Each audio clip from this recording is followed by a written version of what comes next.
Ladies and gentlemen, welcome to this edition of the 6 p.m. primetime newscast on Equinoxe television, live from our headquarters in Cameroon's economic capital, Douala. My name is Babla Jonathan. In our top stories in this edition of the news, the Indomitable Lions of Cameroon leading in the encounter against the OS members of Mozambique. It counts for the three action of qualifiers for the 2021 Africa Cup of Nations. The match is currently going on at the Douala Reunification Stadium. We shall be bringing to you updates in this edition of the news, and in news in the northwest and southwest regions of the country. We'll be taking you to the Nyan division, and we'll be looking at the impact of the Anglophone crisis on life as a whole. And also out of the country, we'll talk about the death of former Ghanaian President John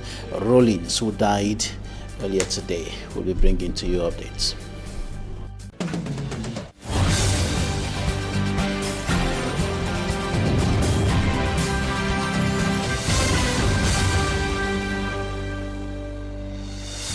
Thanks, dear viewers, for joining us on this edition of the news. We begin at the Douala Reunification Stadium, where the Indomitable Lions of Cameroon are locking horns against the OS members of Mozambique in a Day 3 action encounter, a Day 3 action within the context of the qualifiers for the 2021 Africa Cup of Nations. And the Indomitable Lions of Cameroon are leading by 1-0 a goal scored by Christian Bastegog at the 40th minute of play. And I said earlier that the Indomitable Lions of Cameroon are playing this encounter within the framework of the Day 3 action of the qualification games for the 2021 Africa Cup of Nations currently going on. And of course, this encounter is going on at the Reunification Stadium here in Douala.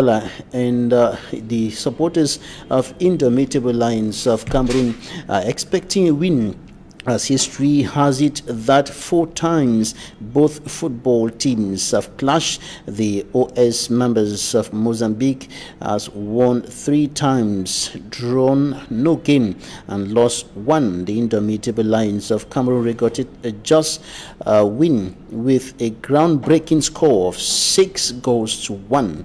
That was in 1999.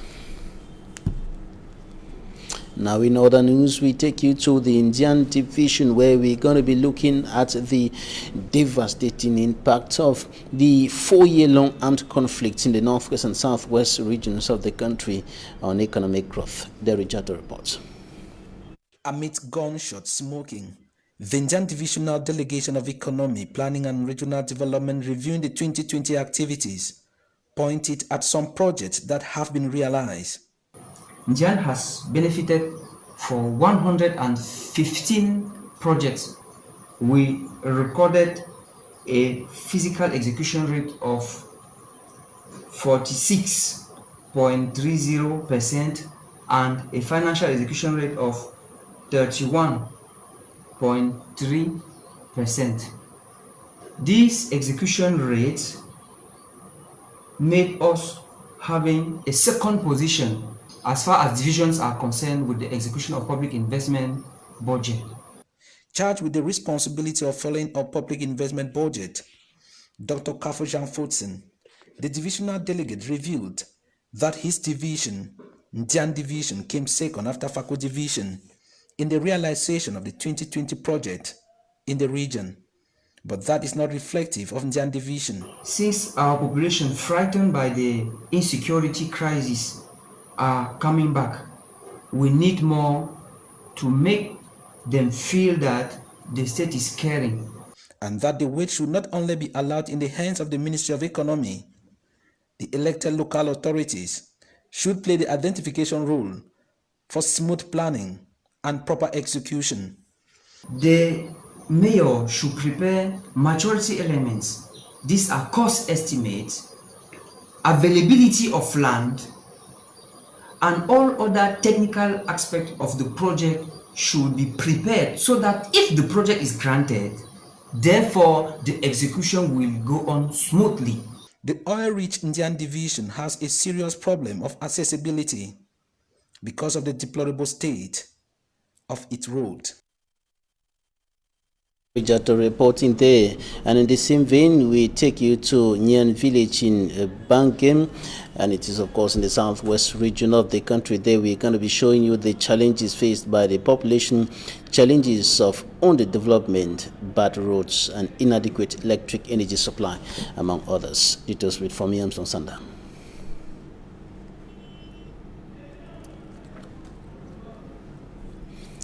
For me, Armstrong Sanda with that report on underdevelopment challenges in Nyan Village in the Bangem in the southwest region of the country, and among the problems that are complicating life, which is already very much difficult as a result of the Anglophone crisis and the COVID-19 pandemic, include inadequate electric energy supply and bad roads. His report. Buried in underdevelopment and gone for 7 years without a leader after the death of their traditional ruler in 2013, Nyan Village in Bangem subdivision, Kupe Maninguba division of the southwest region of Cameroon, has been on a difficult ride. Added to the chieftaincy squabbles has been the Anglophone crisis, which has paralyzed socio-economic activities in Nyan Village. Like many years today, all these crises, Anglophone crisis, people is now around the village. People are running the village, but now with all the movements, so we are always glad that people is coming back from the village. With relative calm returning and the chieftaincy squabbles resolved, the divisional officer for Bangem subdivision, Felix Nanga, proceeded to install Equinoxe as third-class chief of Nyan Village. The new chiefs will facing many challenges. First of all, in terms of security, he have to work together with the vigilante committee. As a chief, also he have to guide all the population through the same direction. Security issues to handle and developmental goals to attain, which elites say they are ready to accompany. I think the first thing we should tackle with him, we should always come together to join hands with him so that we meet our goals. And one of those goals would be bringing into the fold everybody so that we walk as one man. This bridge we just signaled, the Ehuko Bridge, it's a bridge that if constructed, it will disenclave the whole area, and Bangem might in future come to meet with Nyan as one single town. Then health is wealth. Without health, there's nothing we can do. His Majesty Equinoxe says he is ready for the new task. I will not throw away anybody who opposed me in anything. I will bring them back. I want them to be with us. We are all Nyan children. We cannot be the same. My interest is to bring all of them together so that we see how we build our village and then. To maintain peace and security in Nyan Village, the new leader was asked to protect schools, form vigilante groups and encourage youth into agriculture in an area where farming is a dominant activity. Some schools in the Senegal Maritime Division, littoral region of the Republic of Cameroon, are facing a number of difficulties in their efforts to implement anti-COVID-19 restrictions imposed by the Cameroon government, while the public health officials are warning Cameroonians that the COVID-19 has not been defeated. It is still present in the country as elsewhere around the world, and so COVID-19 measures should be respected. Many of the schools in the Senegal Maritime Division are unable to respect some of the measures imposed by the ministries of basic and secondary education to keep children and school officials and teachers safe from the coronavirus pandemic. Details with Innocent. Following detection of over 20 COVID-19 positive cases in an educational establishment in Douala, other schools are strengthening barrier measures.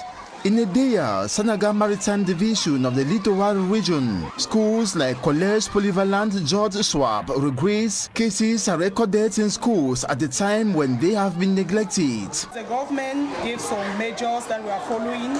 They consent to receive any gifts that we have not yet received anything from the government or from the hierarchy. But what is there is that last time when they asked us to come back to school, they gave us buckets that time. But this school year, 2020-2021, we have not yet received anything. As government's bilingual high school Puma, order of the Minister of Secondary Education to respect the anti-COVID-19 barrier measure is scrupulously followed. Nous n'avons d'ailleurs jamais relâché, n'est-ce pas, avec le respect des mesures barrières. Thermoflashes are available materials used to avoid any spread of the pandemic. I noticed that COVID-19 has increased. We are afraid, so that we have taken highly measures to bar away this pandemic in our school, Government Bilingual High School, Puma. Only students with face masks are allowed to sit in classrooms.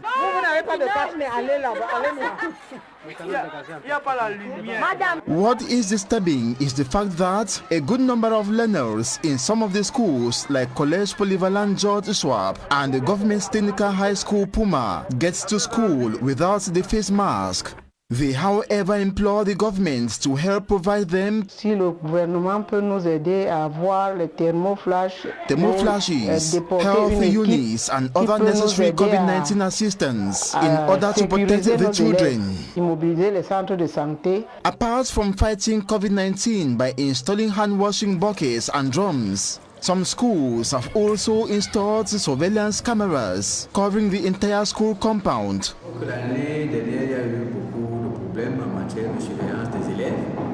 This will help to monitor who comes in and goes out, monitor happenings to prevent any hostility, like the common stabbing incidents which characterized some educational establishments in Douala and Yaoundé last academic year.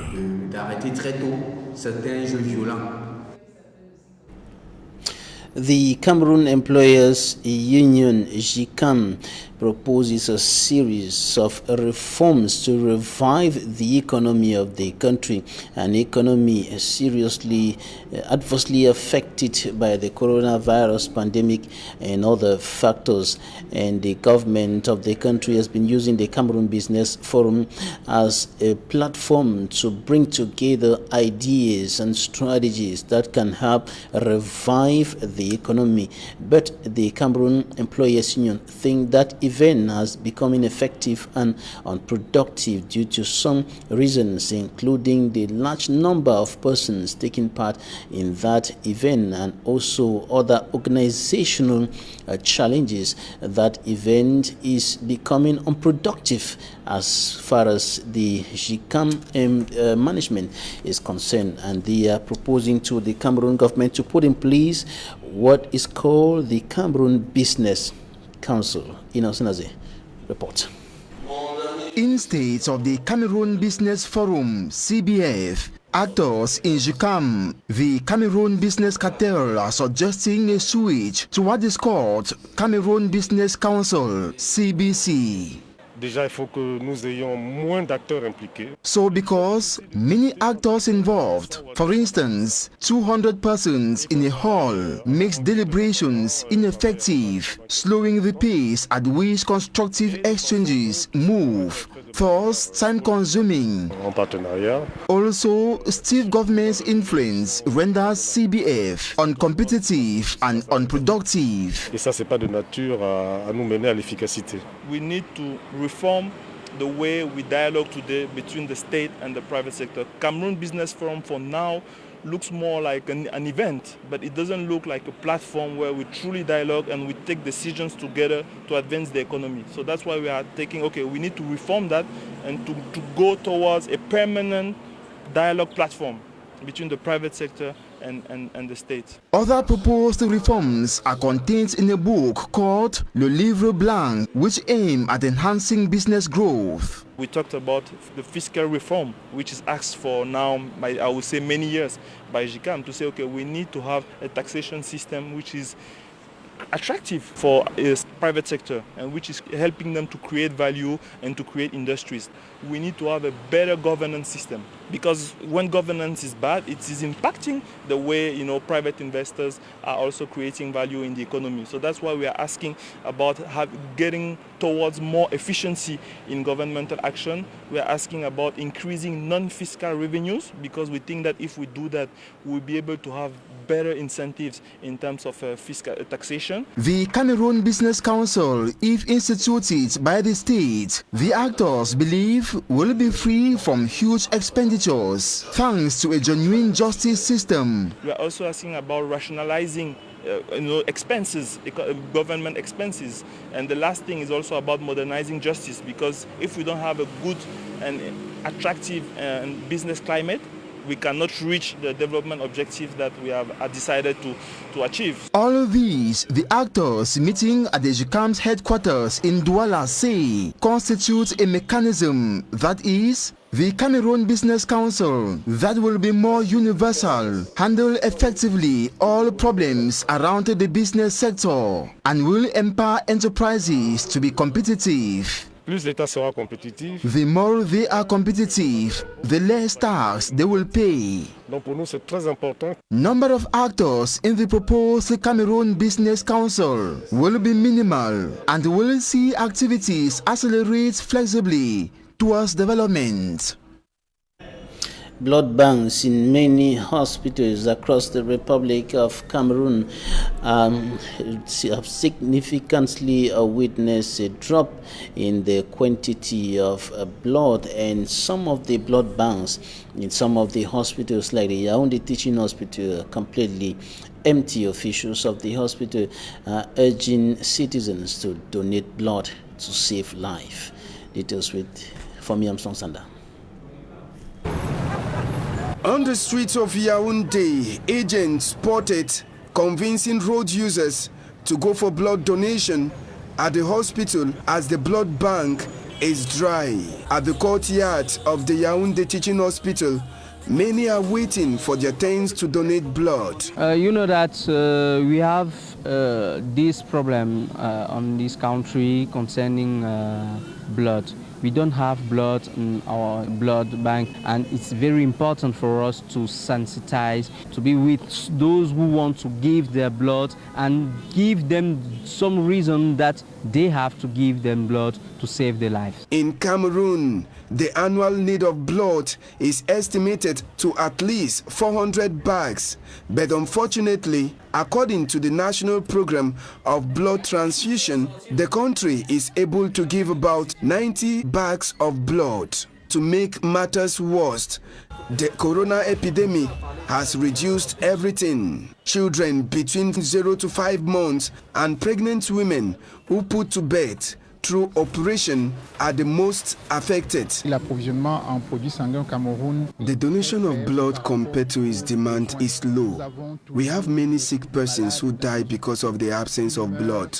Children between 0 to 5 years die every day. Pregnant women die after losing blood due to operation before they give birth. D'hémorragie obstétricale, et dans ces cas-là, les transfusions sanguines sont obligatoires, sont absolument nécessaires pour sauver la vie des patients. It is for this reason that a campaign to sensitize the population was organized. Doing continuous work here at CSU, and this is our campaign where we are educating, sensitizing the public on the importance of blood donation and how much it impacts the patients that the CSU serve. We partner with hospitals who have local blood banks to help them with their donor recruitment, retention, and management. All of the blood collected will have to go through another test of certain diseases like hepatitis and HIV before they could be retained in the blood bank. To encourage persons to donate their blood, a raffle draw was done. Gabriel reporting the news out of Cameroon, Ghana's former president, John Rawlings, is no more. He died at the age of 73. Reports from Ghana say that the former president died in hospital in the capital, Accra, after a short illness. He led 2 coups, first in 1979 before being elected twice president in multi-party polls. As a charismatic figure, he first seized power, railing against corruption, and was responsible for executing several former heads of state for their alleged graft and mismanagement. The son of a Scottish farmer and a Ghanaian mother, Rawlings entered the Ghanaian Air Force, graduating in 1969. A decade after or later, as a senior officer in the Air Force, he overthrew a military government, handing over power to a civilian leader. He was also seen as a champion of the poor, but came to be criticized for alleged human rights abuses. A week of national mourning has been declared in Ghana. A top United Nations official says vital aid supplies to hundreds of thousands of people in North Ethiopia are at risk because of the conflict there. United Nations country director in Ethiopia carried out airstrikes in military targets in the state. Talking Point is up next.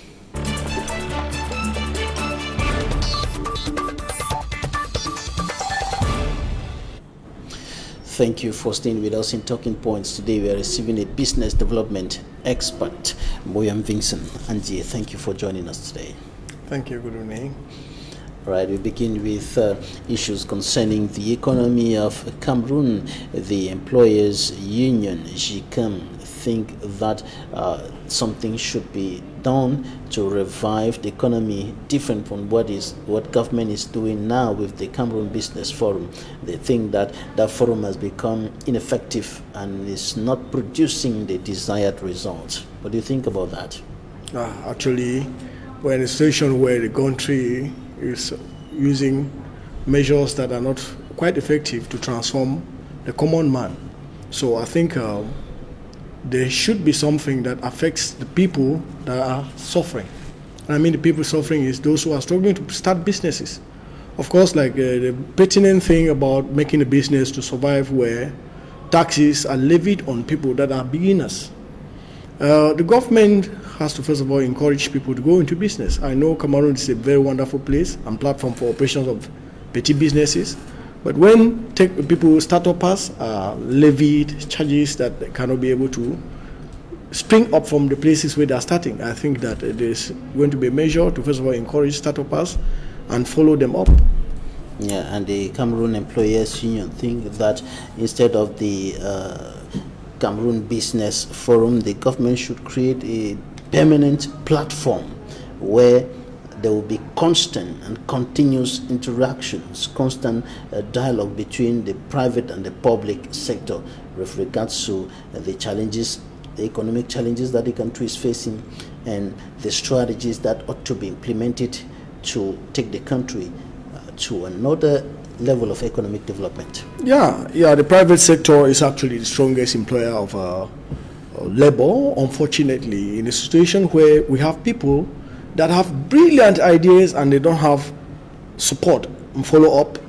It is going to be very difficult to make the private sector a very strong one to make the Cameroonian boast of starting and then existing in business.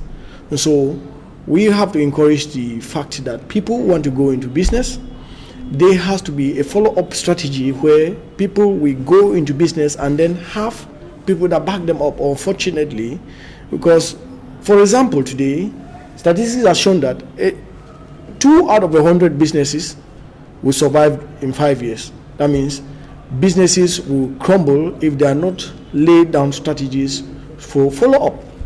So for this reason, I think that this is a thing that all of us, we have to put our hands together and make that there should be a survival strategy. And I want us to focus on those who are in their first steps in business, those who are considered as beginners, and those who are yet to start. Now, you're encouraging people to get into business. There's a question about how to survive in this present context, how to grow from little beginnings.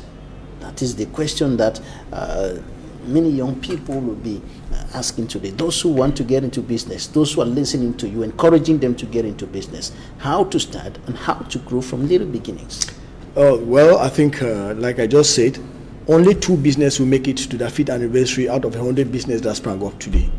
We think that for you to go into business, like I've always said, information is basic. And now you discover a lot of people want to go into businesses, of course, but they don't want to get information, the necessary information to make a business survive. Cameroon has a lot of platforms for informations everywhere, beautiful platforms. Unfortunately, people neglect information. Like all around us, we have informations. We have Kmer, we have Tex Global, we have Price Food. Those little businesses that people start, you see them surviving in business. Follow them, get the necessary information, and you go into business and you see yourself surviving. Though there will always be a lot of things to play with as a startup, but I think that when you get the necessary information, there's possibility for you to stay in business longer than somebody that entered into business just emotionally, want to make money or to make a name. What are some of the areas of priority for somebody who is seeking information about business? The domain, the market, the supply, the demand, all of that. Cameroon has a wonderful market for every kind of business you want to go into. You want to go into business, first of all, like for example, the agri sector. You see, Cameroon, we have about 2.6 million people that are hungry, but of course, we have to feed them, then we make money through the agri sector. Then how do you go into it? First, get what people eat daily. And then, when you get the information, who will buy what you want to go into producing? Because I was asking somewhere, is it easier to produce or to sell? A lot of people say, no, it's more difficult to produce, but I'll tell you, it's not true. You can produce a lot of things, but there's nobody that will ever going to buy it if you don't create a market where you're going to interact and then your goods and services are accepted somewhere. So we are encouraging people that before you get into any sector, you want to go into anything, know that there's competition outside there, what kind of goods and services you want to render, what kind of product you want to fabricate, what kind of farm produce you want to get into, and then see who will buy it. Because, of course, 1/3 of Cameroon's foods don't reach the market because they get spoiled. And then the sector is grossly unexplored because youths don't know what to do to transform an agri produce and add value and get plenty from it. And that's about starting, getting information, getting the right information, getting all information about the area of business you want to go in. Now, once you have started, how to grow? Generally, many don't start with very huge capital.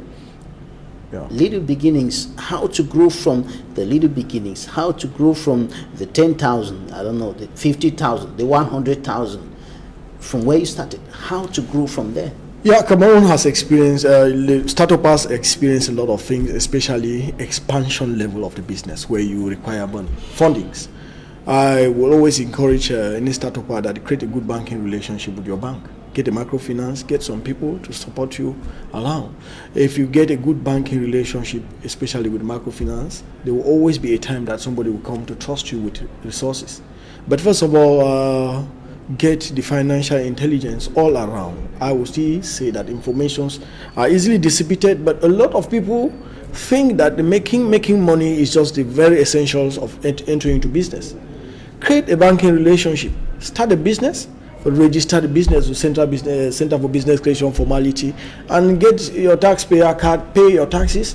Then it's eventually going to be a time that you require resources to spring from one level to another. So when you get to that place now, when people trust you with little resources, along the line, when you're beating your record of showing what you're doing, of course, evidence to everybody, it becomes easy for you to spring from that level to another. The agricultural sector is one of the sectors with a lot of opportunities, but which seems not well exploited by Cameroonians. Or rudimentary farming. The agricultural sector is plagued with a lot of people that practice wrong things and want to get good results. 95% of Cameroonian farmers don't have the know-how. And when there's the know-how is not there, capacity is reduced. You produce below capacity and you want to explore the rich resources in the agri sector. So you need information to go beyond that. If not, you will struggle so much with little results.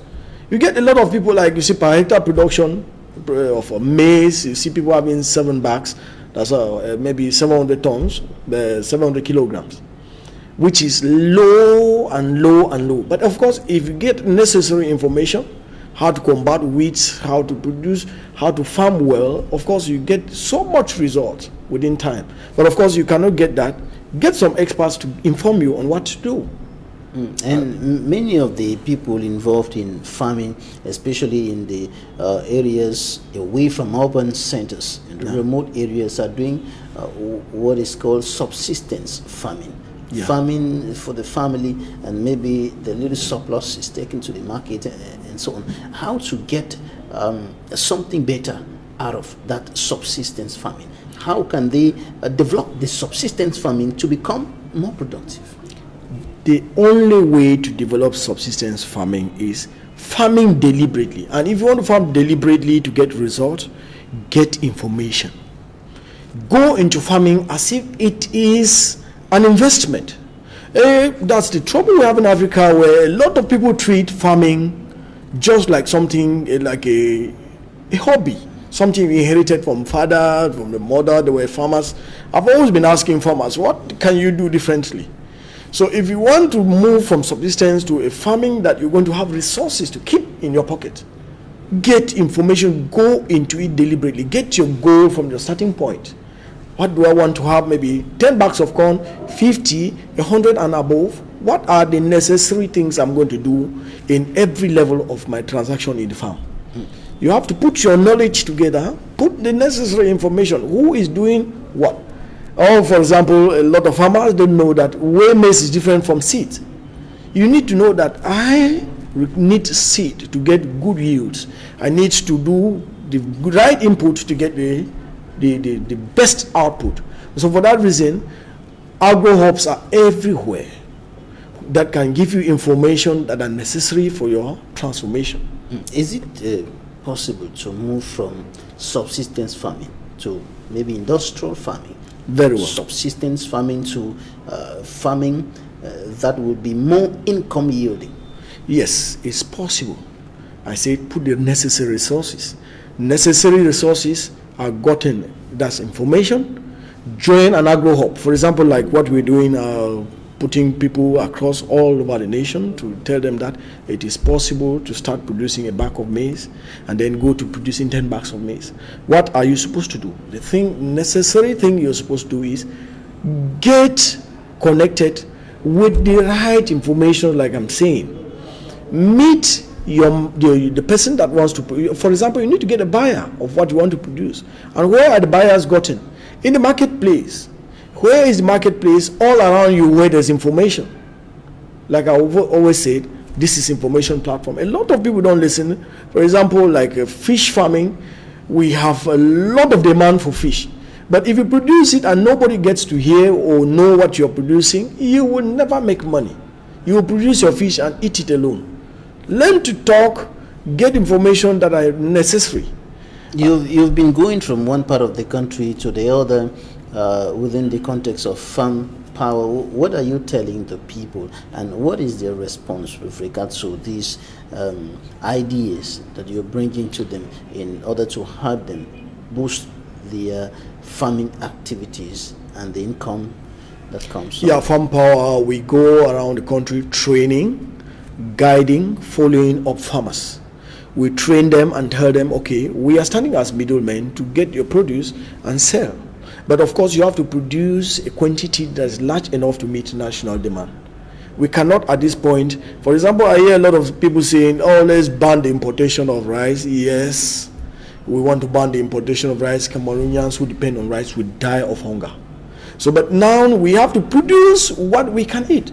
We cannot go about saying we should, you see, like maize, we have national demand for maize is 3.2 million metric tons, but we are producing way below 2 million metric tons. So if we dare try anyhow, we will go into hunger if people don't produce up to capacity. Now you build capacity, what we're doing in farm power, we build capacity through know-how. Telling the farmer that it is possible that the enough energy you're using to plow maybe 4 hectares of land and getting just 20 bags, 30 bags, you can put it on 1 hectare, reduce the overburden that you are used to, and then get the right output with the necessary input. Necessary input as the information, the time, the season, maybe the water, and all. Knowing what to do according to the time that you have available at your disposal. And the farmer in Jakiri today, the farmer in Gulimakong, listening to you, would want to know how to do that, because it's generally from general or common knowledge, a large portion of land and a lot of seeds planted everywhere around the place will produce more. But now you're saying that you can use a small portion of land and produce more than... Wow, yeah. Like we have it as a slogan, making the most of technology with slim margins. We've gotten it wrong when people plant. They don't know that, of course, on the land, first of all, there's the presence of wheat. If you cannot combat wheat, you will not have good produce. But now people have little information on how to combat wheat. Weeds exist in thousands before any plant is ever introduced to the ground. So before you go to that place, you have to combat the wheat. So that's why we move and follow the farmer right to the place where he is. That, look, there is a person that is existing, and that person that is existing is the grass. It does not want a stranger to the soil. That stranger is the maize you're introducing to the soil. You must know how to combat it and then fight from one stage to the other. Now, I think a lot of people that might be watching at me, you are trying farming and the farming is not going. This is time for information. We are in an information age, not any time that we're going to do anything again and expect the best, especially in the speed age. The fact that many persons plow large portions of land, they plant the seeds there, and at the end of the day, they harvest very little. Is it just about the wheat? What are the other factors that could contribute to that low yield? No good seeds. Most Cameroonians don't, like I said it before, they don't know the difference between seeds and actually what they are eating. Now, where maize, for example, like maize, is different from seed. We produce seeds differently. And if you don't give the soil the good seeds, you will not get good yields. Now, even if you have the good seeds, you must still have the best follow-up for your maize. Maize don't want weed. And when you have to even apply, for example, sometimes we encourage the use of fertilizer minimally, because, like, for example, maize are higher feeders. They need so much of food to eat, because, of course, if we have influenced the seed, we are also influencing how the crop eats. So you have to feed it well to get the optimum result. So for you to get a good yield, the input must be good. The input is the crop, the seed. And then eventually the follow-up, weeding on time, and maybe irrigation, water. Because a maize plant, if you plant it to the ground, consumes 14 gallons of water before maturity. If there is no enough water, of course, eventually the yields are affected ever before the maize starts sprouting from the ground. And where there is abundant water, like we have in the country, where there is abundant water, I mean in marshy areas, sometimes the crops do not do well there. For example, a waterlogged environment, you cannot expect crops to do well.